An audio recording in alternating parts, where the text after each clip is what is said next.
The sky above the quiet moon turned dark as thunder rolled through the clouds. Strong winds shook the trees and lightning flashed across the sky.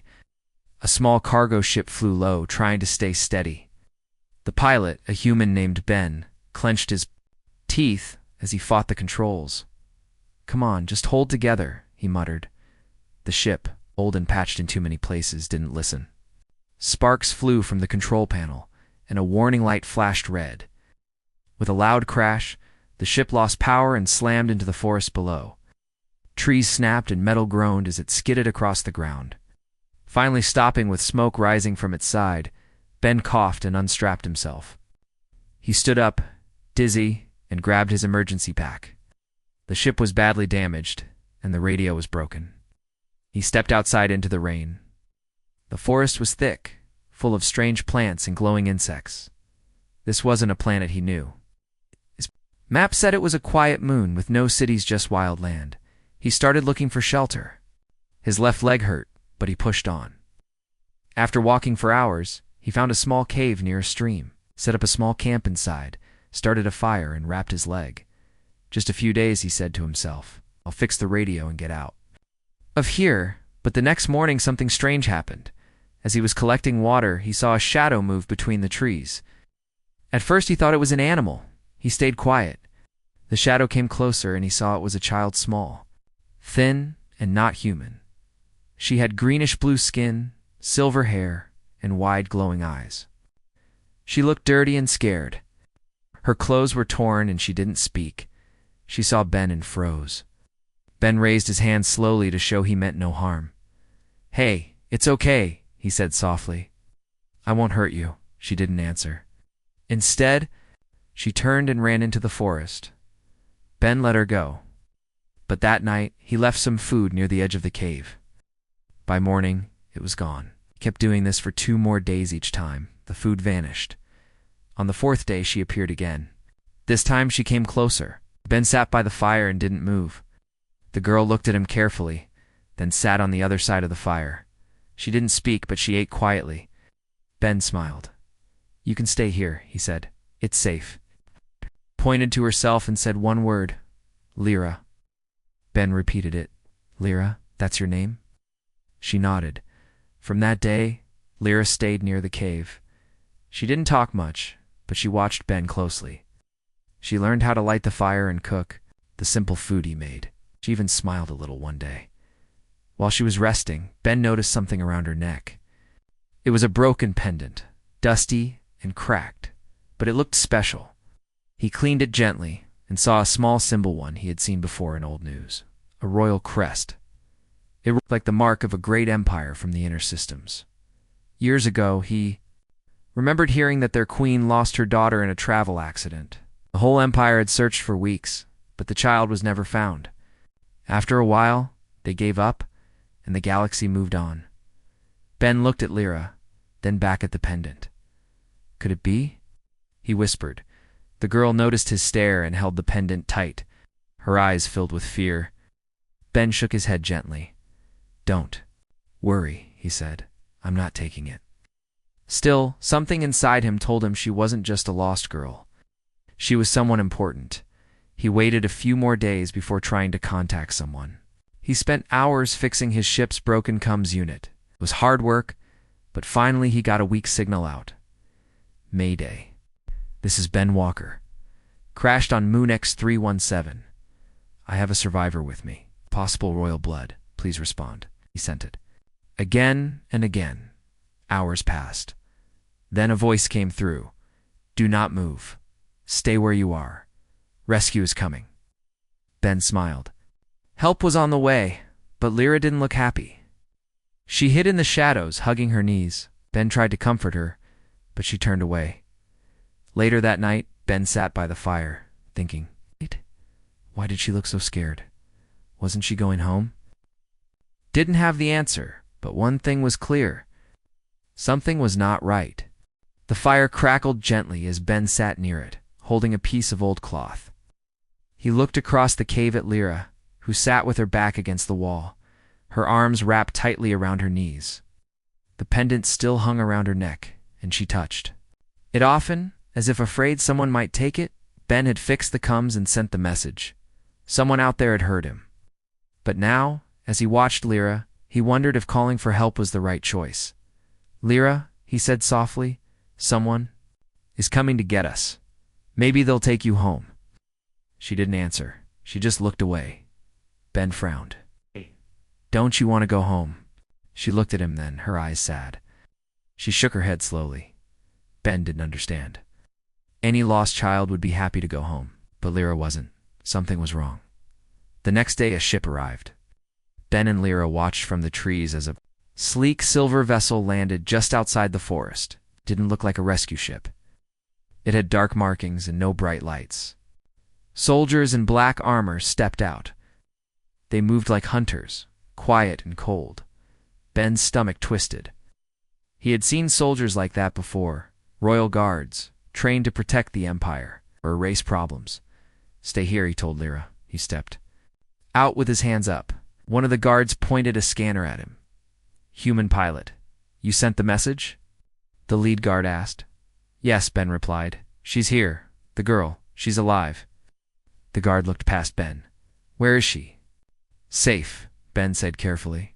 "She doesn't trust strangers." Yet the guard's face didn't change. "Bring her out now." Ben hesitated. Maybe he should talk to her gently. She's scared.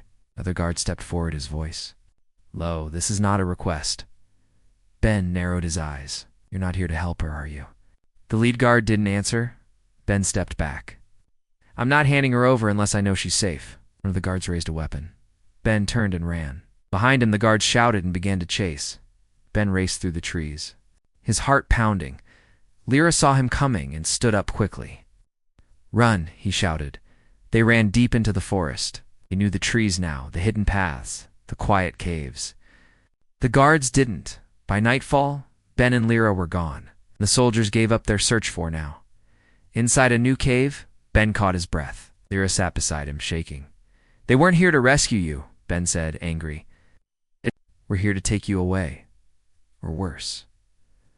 Lyra nodded slowly. She touched her pendant, then pointed at it. She tried to speak, but the words were hard. "Bad. Uncle. Throne," she whispered. Ben stared. "Your uncle? Someone wanted the throne?" She nodded again. Then everything made sense. The royal family had believed the young princess died years ago. But maybe she didn't. Maybe someone made sure she disappeared, so the throne would go to someone else. And now she was alive and a danger to whoever sat in power. "They want to keep you hidden," Ben whispered. "That's why they didn't look happy to find you." Ben sat still for a long time. Lyra leaned against him, quiet. The next morning, Ben made a plan. He would get Lyra off the moon. They couldn't stay. It was no longer safe. He returned to his crashed ship and pulled out old parts, tools, and maps. He knew smuggler routes and hidden space lanes. He would use everything he had learned during his years in the outer systems. He had no fancy weapons, no strong ship, but he had his mind, and he had purpose now.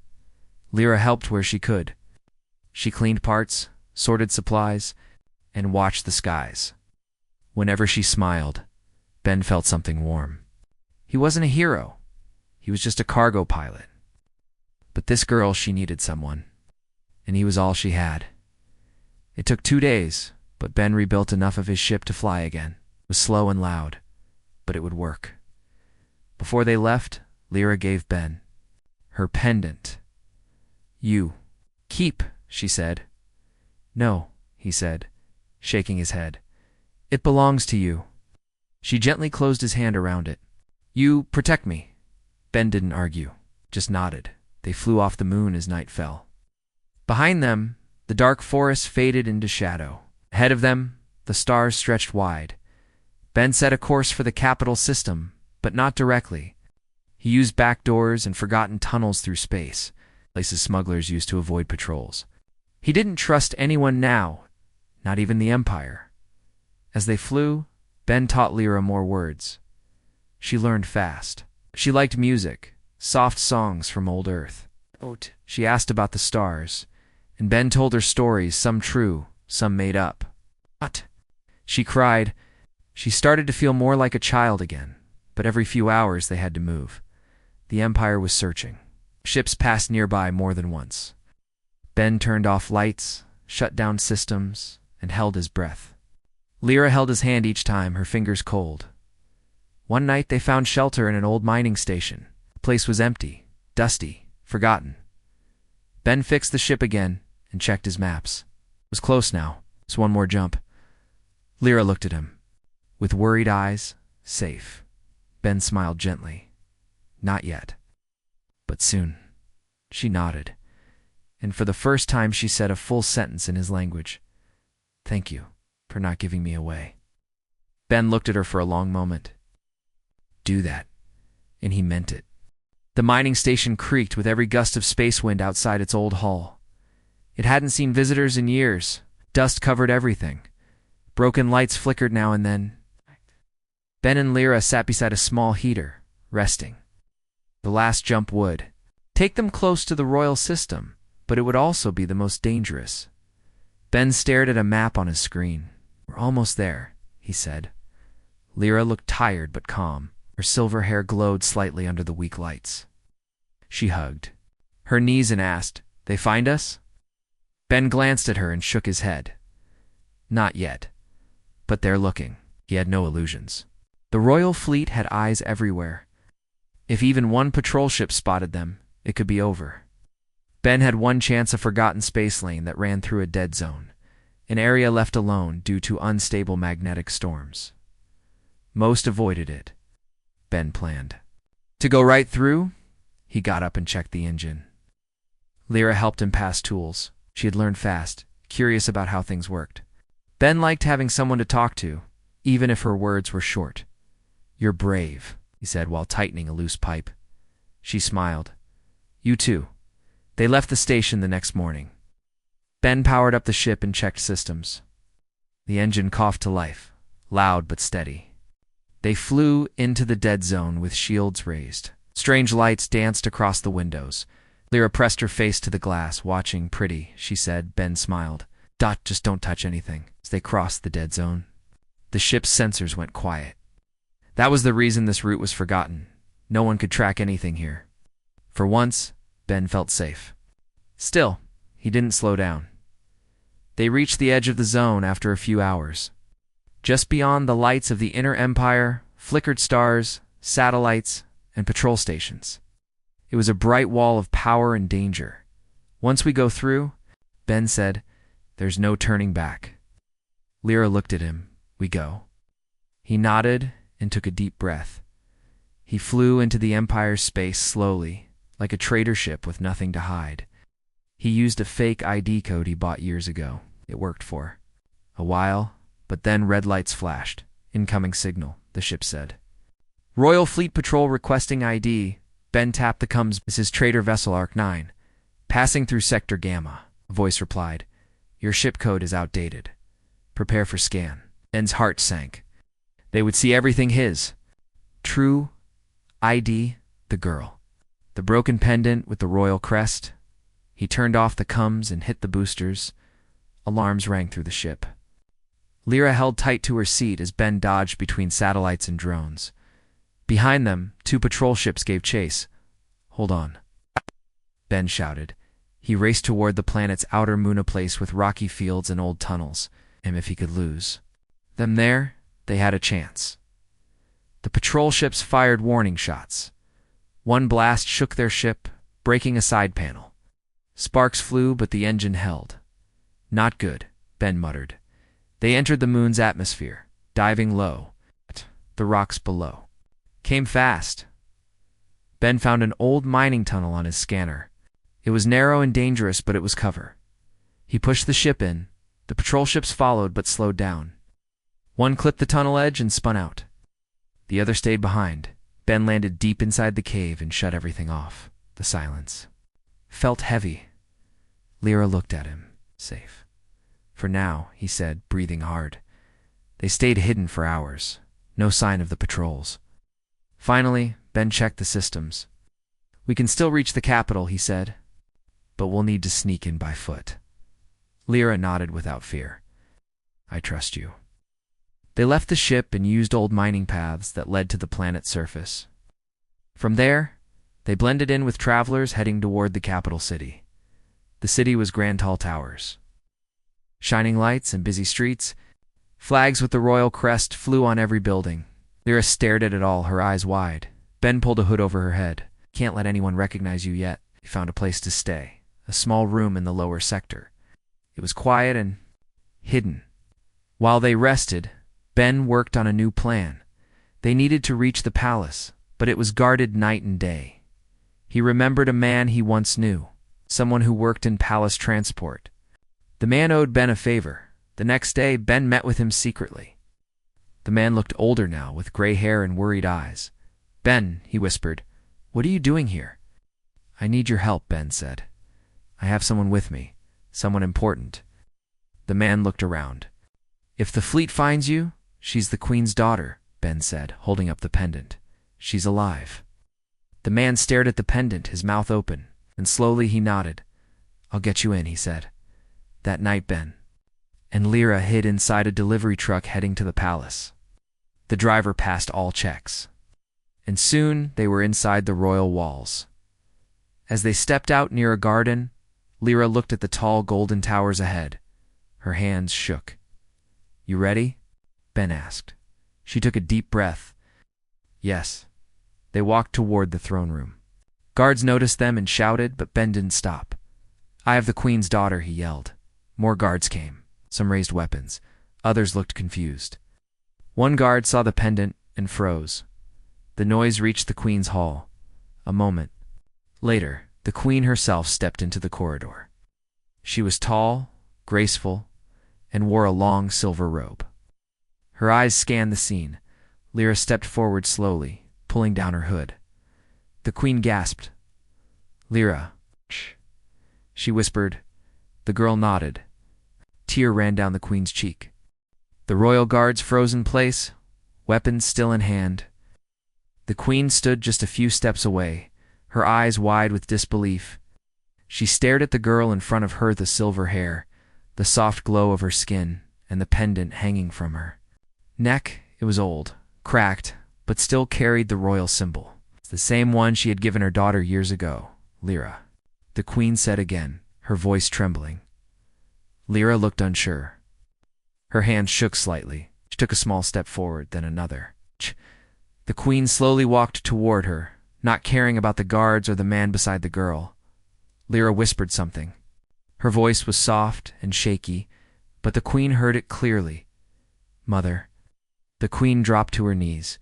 She reached out and held Lyra's hands, her eyes filling with tears. Her hands moved to the girl's face, gently touching her cheeks, like she was afraid this was a dream that might fade.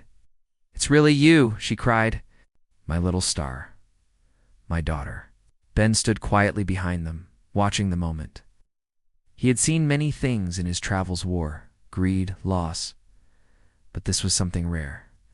It felt like something pure, something that didn't happen often. In the galaxy, the queen wrapped her arms around Lyra and held her tightly. The guards looked unsure, but none moved. No one wanted to break the silence. After a long time, the queen stood up, still holding Lyra's hand. "Who brought her to me?" she asked, looking around. Ben stepped forward. "I did," he said. "My name's Ben. I found her on a moon called X317. I didn't know who she was at first."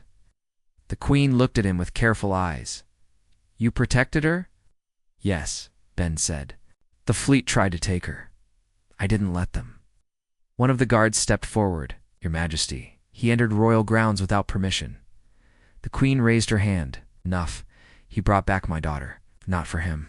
I would never have seen her again." The guard bowed and stepped back. The queen turned to Ben again. "Come with us. There is more to talk about." Ben followed the queen and Lyra through the palace halls. He had never seen anything so grand. Golden lights, marble floors, paintings that moved with time. Lyra stayed close to her mother, but every few steps she looked back at Ben. She didn't want him to leave her side. They entered a private chamber, soft chairs, warm light, and no guards. The queen sat down beside Lyra and turned to Ben. "Tell me everything." So Ben did. He told her about the crash, the cave, the broken Pendon, the food he left for Lyra, and how she had slowly learned to trust him. He explained the danger, the patrol ships, the mining station, and their escape through the dead zone. He shared it all without leaving anything out. The queen listened without a word. When he finished, she looked down at her hands, her voice quiet. Years ago, we thought she died in a ship accident. The wreckage was found, but not her body. I believed she was gone. But deep inside, I never gave up hope. Ben asked, "Do you know how she ended up there?" The queen nodded slowly. There were whispers back then. People in the court who didn't want her to grow up and take the throne, my brother. He always dreamed of ruling. He found no proof, but now I see the truth. Lyra leaned against her mother. The queen placed an arm around her. She survived, Ben said. She stayed strong. She's brave. The queen smiled gently. Yes, she is. A soft knock came at the door. A royal advisor stepped in and whispered something into the queen's ear. She stood up and turned to Ben. My brother has heard the news, she said. He's on his way to the palace. He won't be happy. Ben stood too. I want to hide her again. He won't succeed this time, the queen said. But we must be careful. Lyra looked worried. Ben knelt beside her. I won't let anything happen to you, not now. She held his hand tight. Stay. I'll stay, he said. Later that night, the palace held a small private dinner. Only a few trusted people were invited. The queen wanted Lyra to feel safe. Ben sat at the same table, still unsure how he ended up in such a place. He wore a clean shirt given by the palace staff, felt strange after so long in worn clothes. Lyra sat beside him, smiling as she tried new foods. The queen watched her daughter with joy and sadness in her eyes. Will you return to your travels after this? She asked Ben during the meal. Ben paused. I hadn't thought about it, I guess. I go where I'm needed. The queen nodded. You were needed here. You changed everything. Ben didn't know what to say. The peace didn't last long. Just before dawn, an explosion rocked part of the palace walls. Alarms rang through the halls. Guards rushed in every direction. The queen stood outside Lyra's room with Ben. They're trying to take her again, she said. Ben checked his old blaster still working. Then we stopped them. He turned to Lyra, who looked frightened. Stay with your mother. I'll help protect you. She nodded, her eyes full of trust. The queen gave Ben a signal. Go with my guard, Captain. Do not let them reach her. Ben ran down the halls with the guards. Smoke filled the air. Attackers wore dark armor with no symbol. Trained fighters, likely hired by someone with power. Ben fought beside the guards, using cover and smart moves.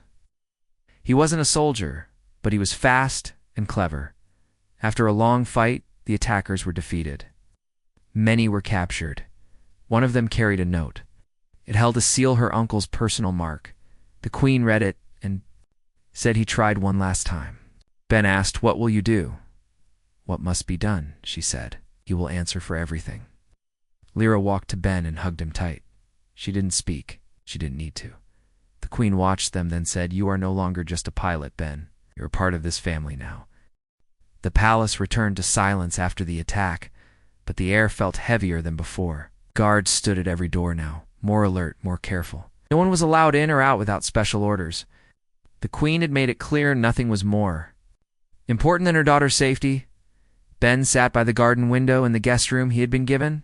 His body still ached from the fight. His hands were scratched, and one of his ribs felt sore. But he didn't care. All that mattered was that Lyra was safe. The door opened slowly. It was her. Lyra walked in, wearing a soft white robe, her silver hair brushed and tied neatly. She smiled when she saw him. You okay? She asked in her soft voice. Ben smiled back. I've been worse. She came closer and sat beside him. For a while they didn't speak. They just looked out the window at the garden where sunlight touched the flowers. They still want to take me, Lyra said after a moment. Ben nodded. Some people are afraid of what you mean. If you come back, everything changes. She looked down. Am I dangerous? Ben shook his head. Not dangerous. Important. You are the true daughter of the queen. You belong here. To him, do I have to be queen? He paused. That's up to you. But you can be anything. You survived alone. You trusted me. You've got more courage than most leaders. She smiled again and leaned her head on his shoulder. Later that day, the queen called a meeting in the royal council chamber. Only trusted people were allowed inside: high advisors, close guards, and Ben. The room was large, with a long table, shaped like a circle.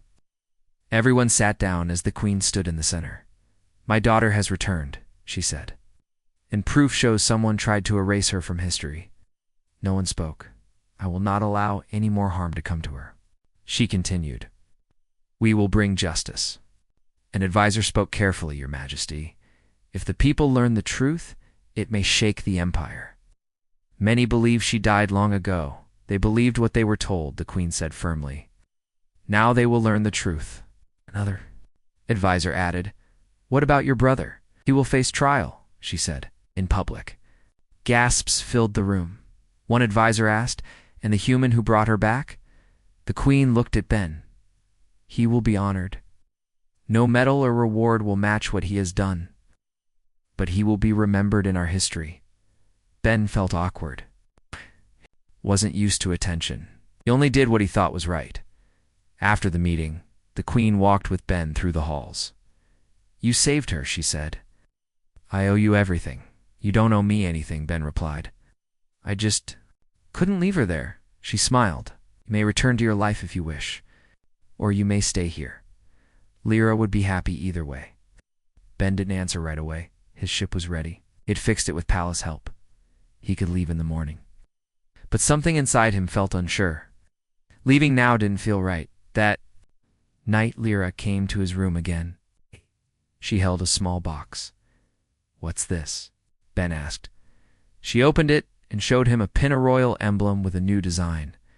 It had a star, a flame, and a small symbol of the human world. Mother made it, Lyra said. It means protector of the lost. Ben touched it gently. For me? She nodded. So no one forgets. He looked at her, then said softly, I might stay a little longer. Only if I get my own room. But only if I get my own room. Lyra laughed. The next morning, news spread across the empire. The queen made a public speech from the royal tower. The crowd below stretched for miles. Screens across the galaxy showed her face. Years ago, she began, I lost my daughter in an accident, or so I was told. But the truth was hidden from me. People listened closely. Today, I present to you my daughter, Lyra. The crowd gasped as Lyra stepped forward. She stood tall, wearing the royal colors. She said nothing, only gave a small wave. But her presence was enough. She was saved, the queen said, by a human pilot, someone the galaxy would call ordinary, but who did something extraordinary. Ben was watching from the side. The camera turned to him, gave a shy nod. Cheers filled the streets. Back inside the palace, the queen looked out the window and said, Everything is changing. Now, Ben stood beside her. Maybe that's a good thing. Later that evening, guards entered with news. The queen's brother had been captured trying to flee the empire. He would face trial in 2 days. Lyra stood near Ben when she heard it. He tried to take everything, she whispered, but he lost, 'cause you came back, Ben said. She held his hand. The next day, the queen held a quiet ceremony. Only a few were present. She placed the royal pin on Ben's jacket and spoke words no one had heard in decades. Protector of the lost, she said. Guardian of hope. Ben bowed his head, unsure how to respond. He had come from nothing, just a pilot trying to stay alive. Now, he stood in the palace, part of history. Lyra hugged him after the ceremony. You are family, she said. The palace was quiet early in the morning. Golden light spilled through the tall windows, lighting the marble floors. Lyra stood on the balcony of her room, looking at the city below. The people had accepted the truth. Many cheered for her. Some cried with joy, and others just stood in silence. The galaxy had changed overnight. Behind her, Ben walked in with 2 cups of hot tea. Couldn't sleep either? he asked. She turned and smiled. Too much on my mind. He handed her the tea and sat beside her. They looked out at the waking city together. Today is the trial, she said. Ben nodded. Yeah. At him? Are you nervous? A little, he admitted. I'm not sure what's going to happen. But whatever it is, it'll be public. She took a sip of tea. He tried to erase me. He failed, Ben said. Because of you. Ben shook his head. You're the one who survived. I just gave you a ride. She smiled gently and looked back at the horizon. Will you stay after today? Ben didn't answer right away. Liked it here more than he expected.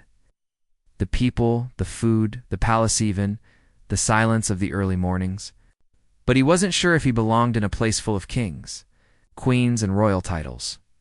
We'll see, he said with a small smile, as the sun rose. The royal court filled with citizens, leaders, and noble families. The trial would be broadcast. Across the empire, everyone wanted to know the truth. Ben stood beside Lyra and the queen in the royal chamber. Guards lined the walls. The queen's brother, Lord Thalos, was brought in, his hands bound, but his face calm. Do you understand? The charges against you? The queen asked from her throne. Taishlos nodded. I do. You're a part of a plan that led to the disappearance of my daughter, she continued. Do you deny this? No, he said. I don't deny it. Gasps filled the room. Why? Lyra asked suddenly, stepping forward. Talos turned his eyes to her. You were a child, too weak. I thought the Empire needed stronger hands. Ben saw Lyra's hands clench. The queen spoke again. Shh. You chose to destroy family for power. I believed I was saving the Empire, Thalos replied coldly.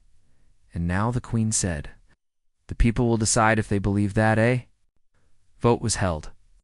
Every council member stood and gave their judgment. One by one, they declared their decision. Guilty, guilty, guilty. The queen turned to the people watching through the screens. Let this be a reminder. No lie lives forever. Truth may take time, but it always returns. The guards took Thalos away. He didn't speak again. Lyra stood tall beside her mother. She didn't smile, but there was strength in her face. Ben watched her with pride. She had grown so much since the day he found her in that forest. After the trial, the queen called for a gathering in the palace gardens. Musicians played soft music. Guests wore bright colors. There was no dancing, just peace. It was a celebration of survival and return. Ben stood near a table, watching people move through the garden. Many came to thank him. Nobles bowed, children waved, palace workers smiled at him. He wasn't used to this. Lyra found him standing near the edge of the garden. You look bored, she said with a playful tone. I'm not really a party guy, Ben replied. She laughed softly. You've become a legend. He rolled his eyes. I didn't do it for that, I know, she said. That's what makes it special. They walked together, away from the crowd, toward the quiet path behind the garden. Birds chirped in the trees above. Benches lined the stone trail. I wanted to ask you something, Lyra said as they walked. Go ahead, will you stay? She asked, her voice softer now. Not because you have to, but because I want you here.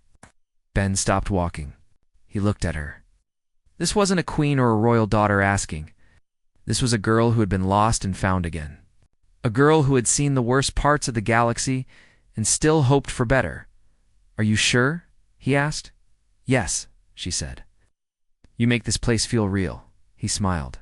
Then I'll stay. Lyra smiled brightly. Good. I was afraid you'd leave. I was thinking about it, he admitted. But then I remembered something. What? You gave me that title, Protector of the Lost? Maybe it's not just a name. Maybe it's what I was meant to be. They sat on a bench. Under a tall tree, the wind moved gently through the leaves. Lyra leaned against him. You'll always be that to me. Time passed slowly in the peaceful garden. No danger, no fear, no running. For the first time in a long while, Ben felt at peace, back inside. The palace, the queen met them with warm eyes. The people love her, she said. They believe in her future. They should, Ben replied. She's stronger than they know. The queen looked at him kindly. And you? Are you staying? Yes, Ben said. For now, maybe longer. The queen nodded. Then welcome home. As the stars filled the sky that night, Ben stood on the palace balcony. Below, the city lights shimmered like tiny suns. Beside him, Lyra pointed at the constellations. Which one is Earth? She asked. He smiled, far, but not forgotten. Will you take me there one day? I'd be honored, he said. And in that quiet moment with the stars above and a new future ahead, the story of a lost girl and a wandering human pilot came full circle, not with an ending, but with a beginning.